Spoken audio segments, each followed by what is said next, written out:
Justin secretly visited burn victim for 4 years. Hospital footage finally revealed truth. Maria Chen walked into her son's hospital room, and what she saw made her freeze in place. A folded note on the bedside table. But the handwriting. It wasn't from any nurse or doctor she knew. July 23, 2024, Seattle, Harborview Medical Center. Maria was bringing breakfast for her son Daniel. The white paper sitting next to his hospital bed was about to unravel a mystery that had been hidden for 4 years. But that wasn't even the shocking part. The real story had started back in 2020, and nobody, absolutely nobody, had figured it out. Let me tell you. March 2020. Daniel Chen was 9 years old. A house fire had destroyed everything: his face, his arms, his chest. Third-degree burns covering 60% of his body. The doctors gave him a chance, maybe, if he could survive the surgeries, if the infections didn't kill him first, if his mind could handle the pain. Maria had lost her husband in that same fire. Now she was sitting in a hospital chair, watching her son scream through another skin graft procedure. The medical bills were climbing past $2 million. Insurance covered some. Not enough. One night in April 2020, something strange happened. Daniel was sleeping after his 5th surgery. Maria was in the cafeteria getting coffee. When she came back, there was a new stuffed bear on his bed. Yellow, wearing sunglasses. Maria asked the night nurse. The nurse just shrugged. No visitors had been logged. No family had come by. The bear just appeared. 2 weeks later, another gift. A sketchbook and colored pencils. Daniel loved drawing before the accident, but he couldn't hold a pencil anymore. His hands were wrapped in bandages. May 2020. A Nintendo Switch appeared. Still in the box. No card, no name. June. A tablet loaded with art apps. Apps that Daniel could use with voice commands instead of his burned hands. Maria was confused.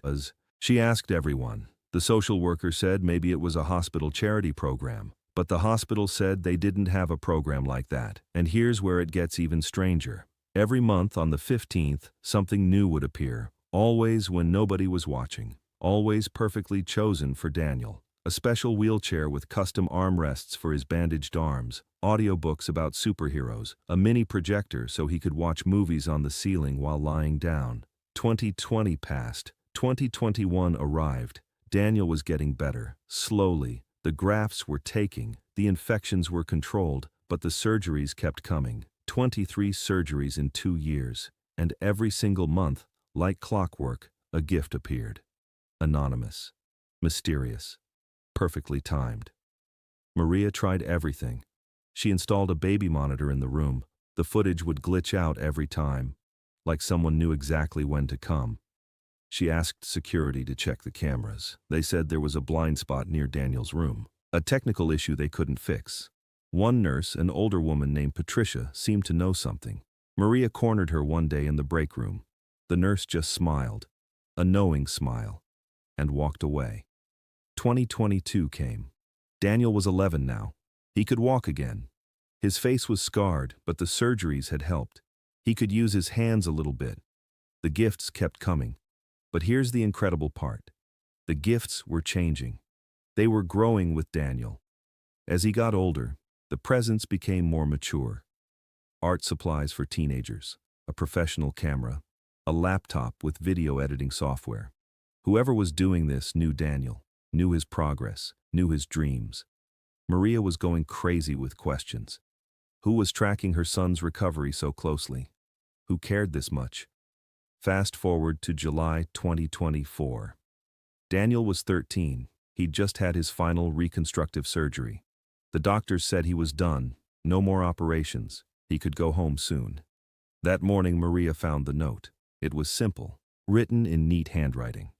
Daniel, you've been the bravest kid I've ever known. This is my last gift.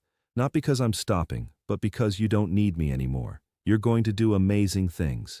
Keep drawing. Keep creating. The world needs your art. A friend. Maria's hands were shaking. 4 years.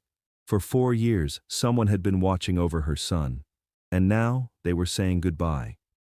She ran to the nurse's station, demanded to see the camera footage from that morning. The head nurse tried to stop her, But Maria wasn't backing down. Finally, after hours of pleading, they let her into the security office. And there it was. Camera footage from 6:47 a.m. A man in a hoodie, baseball cap pulled low, sunglasses even though it was early morning. He slipped into Daniel's room, stayed for maybe 90 seconds, left the note, walked away. The security guard zoomed in, enhanced the image, and Maria saw it. A tattoo on the man's neck, a small rose, just visible above his collar. Her heart stopped. She knew that tattoo. Everyone knew that tattoo. Justin Bieber. But wait, that couldn't be right. Why would Justin Bieber visit a random burn victim in Seattle? For 4 years? In secret? Maria started searching. She went online, started looking at Justin's Instagram posts from 2020, March 2020. There was a post. Justin in Seattle. He'd been recording at a studio nearby. She dug deeper, found old Reddit threads, fans tracking Justin's movements. March 14, 2020. Multiple fans reported seeing someone who looked like Justin at Harborview Medical Center, but nobody confirmed it. The sightings were dismissed as lookalikes. April 2020. Justin posted a photo of a yellow bear wearing sunglasses, the exact same bear that had appeared in Daniel's room. May, June. Every month, if Maria looked hard enough, there were tiny clues, hidden in plain sight. A Nintendo controller in the background of a photo, art supplies on a table, a wheelchair in a music video for half a second. Maria's mind was spinning. Had Justin been leaving breadcrumbs this whole time? She tried calling his management, left messages, sent emails, nothing. 2 days later, her phone rang. Unknown number. It was him, Justin Bieber. His voice was quiet, almost nervous. He didn't waste time with small talk. He just started talking. March 2020. Justin had been in Seattle recording. He'd had a panic attack. Severe. His team took him to Harborview because it was the closest hospital with a private entrance. While the doctors were checking him out, he'd wandered the halls, trying to calm down, trying to breathe. He'd walked past the burn unit, heard a child screaming, the sound of pure agony. He'd frozen. Something about that scream went straight through him. A nurse saw him standing there, Nurse Patricia. She recognized him. She'd been a believer since 2010. She didn't ask for an autograph. She just saw a young man in pain. And she made a decision. She told him about Daniel, about the fire, about the mother who'd lost everything, about a 9-year-old boy facing years of surgeries and pain. Justin asked if he could see him. Patricia said no, not while Daniel was awake, too risky. But she showed him the room from the doorway. Daniel was sleeping, his body wrapped in bandages, machines beeping, burns covering everything. Justin saw something on the wall, Daniel's drawings from before the accident, taped up by his mother, superhero sketches, cartoon characters, a family portrait with a house and sunshine. Justin broke down, right there in the hallway, because he understood something in that moment. 4 years earlier, in 2016, Justin had been in his darkest place. Depression, anxiety, suicidal thoughts. He'd canceled a tour, disappeared from the public eye. A therapist had saved him, Dr. Morrison. The man had refused payment, had seen Justin for free for 2 years, had told him one thing that changed everything. Justin, you don't heal alone. You heal by helping someone else heal. That's the secret. Standing in that hospital hallway in 2020, staring at a burned 9-year-old boy, Justin remembered those words. He made a decision. He was going to help Daniel heal. Quietly. Secretly. Not for publicity, not for headlines. Just because someone had once helped him. He asked Nurse Patricia for one favor. Update him monthly on Daniel's progress. What he liked. What he needed. What might make the healing easier. Patricia agreed. She became the bridge, the secret keeper. Every month she'd send Justin a coded email, and every month, Justin would send a gift. 4 years, 48 months, 48 carefully chosen presents, all designed to help a boy he'd seen once for 30 seconds from a doorway. Maria was crying on the phone. She couldn't speak. Justin's voice cracked. He said he was sorry for keeping it secret, but he wanted Daniel to heal without pressure. Without cameras, without the world watching. Maria finally found her voice. She asked one question. Why now? Why reveal himself after 4 years? Justin paused. Then he said something that made Maria's breath catch. Because Daniel didn't need him anymore. The final surgery was done. The kid had survived. He was going home. He was going to be okay. And Justin had learned something from Dr. Morrison. You help someone until they can help themselves. Then you step back. You let them fly. The next part of the story went viral by accident. Daniel had been making TikToks, recovery videos, showing his progress, talking about his journey. He had 50,000 followers, people who'd been watching him heal. In one video, he showed all the gifts he'd received over the years. The bear, the switch, the art supplies, everything. I never knew who sent these, Daniel said to the camera. But whoever you are, you saved me. Not just physically, mentally. These gifts told me someone believed I'd survive. Someone thought I had a future. The video got 2 million views in 24 hours. People started investigating. True crime TikTokers, internet sleuths. They found the clues Maria had found. The Instagram posts, the timeline, the tattoo in the security footage. One user posted a side-by-side comparison. The yellow bear in Justin's 2020 photo.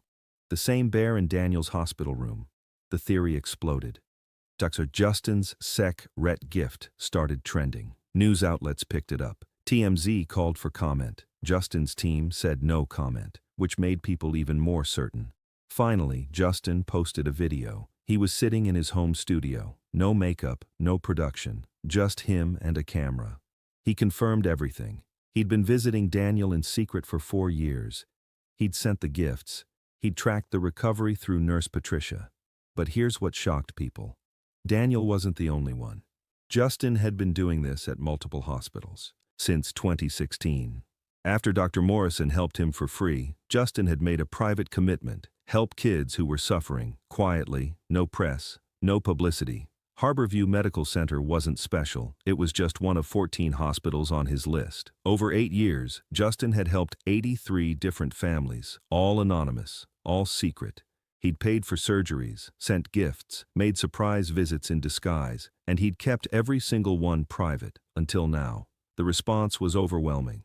Within 48 hours, Justin's video had 89 million views. Celebrities were sharing it, fans were crying. But more importantly, other families started coming forward. A mother in Toronto. Her daughter had leukemia. An anonymous donor had paid for her treatment in 2018. She'd never known who. Now she did. A father in Miami. His son had been paralyzed in a car accident. Someone had sent a custom wheelchair, adaptive equipment, monthly care packages. For 3 years, it was Justin, a grandmother in Phoenix. Her grandson had survived a brain tumor. The hospital bills were crushing. Then suddenly, they were paid. In full. Anonymous. 2019. All Justin. All secret. All done without a single photo or headline. Nurse Patricia finally went public. She'd been the coordinator for the Harborview visits. She posted a photo. Her and Justin from 2020. Both wearing masks. Both making a pinky promise. I promised to keep his secret, Patricia wrote. He promised to never stop helping kids. We both kept our word. The internet did what the internet does. A GoFundMe appeared. Help Justin help more kids. Goal: $500,000. Raised $3.2 million in 72 hours. Justin posted again.